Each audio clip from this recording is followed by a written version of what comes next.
O que você me diria se eu te dissesse que nada acontece por acaso?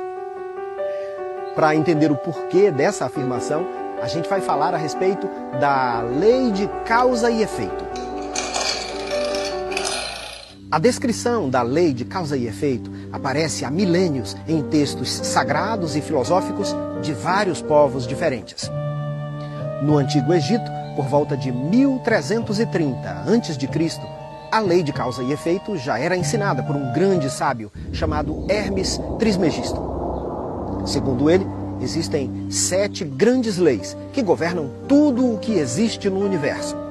E dessas 7 leis, a lei de número 6 afirma que toda causa tem seu efeito e todo efeito tem sua causa. Isto significa que tudo acontece por um motivo e, sendo assim, o acaso não existe. A palavra acaso, que vem do latim, significa sem causa. Então, se admitíssemos que um fenômeno aconteceu por acaso, estaríamos dizendo que esse fenômeno surgiu do nada. O que seria um absurdo, pois, como disse o filósofo grego Parmênides, do nada, nada se origina. Tudo o que acontece é resultado de causas e condições. Assim, essa palavra acaso é apenas o nome que damos para algo que ainda não conseguimos explicar como aconteceu. Antes mesmo dos egípcios, a civilização védica na antiga Índia, 1700 anos antes de Cristo, já conhecia a lei de causa e efeito. Mas lá, esse princípio universal era chamado de lei do karma. Também o povo hebreu, cuja história é descrita na Bíblia, conheceu essa lei, mas eles a chamavam de lei da semeadura, ou lei do plantio e da colheita. Poucos anos após a crucificação de Jesus, o apóstolo Paulo escreveu uma carta aos Gálatas, onde ele lembra aos primeiros cristãos que tudo o que o homem semear, isso também colherá. Para um povo que vivia da agricultura, essa era uma comparação que fazia todo sentido. Se você semeia trigo, não há como esperar que brotem uvas, pois existe uma relação direta entre aquilo que semeamos, ou seja, os nossos atos, e aquilo que colhemos, que são as consequências ou os efeitos das nossas ações. Mais recentemente, em 1687, um cientista escreveu a respeito desta lei, mas ele a chamou de lei da ação e reação. Estamos falando do físico Isaac Newton.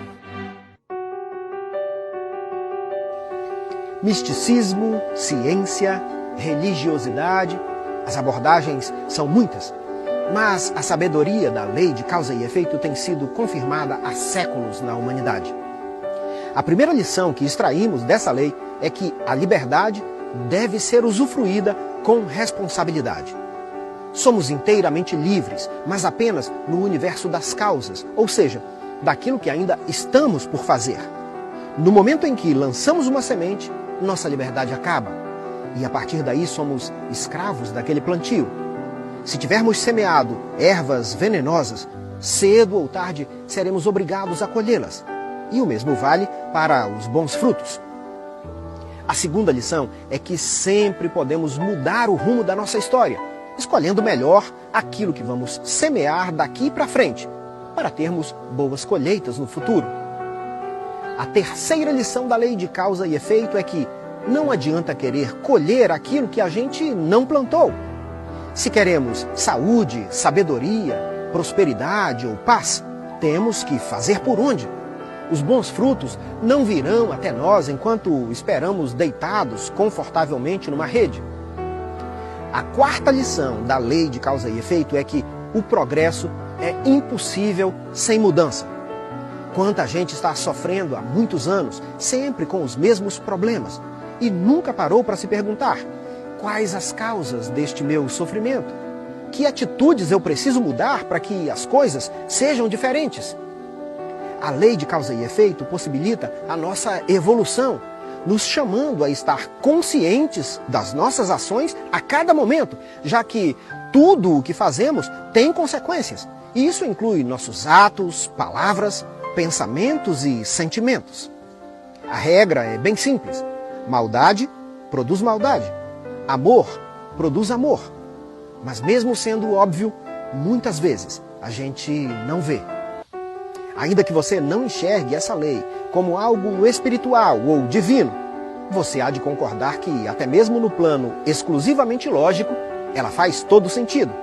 Ora, se você quer ser aprovado num concurso ou numa prova na escola, suas chances serão maiores se você passar o dia dormindo ou estudando. E se quiser perder peso, é melhor passar o dia comendo ou fazendo exercícios.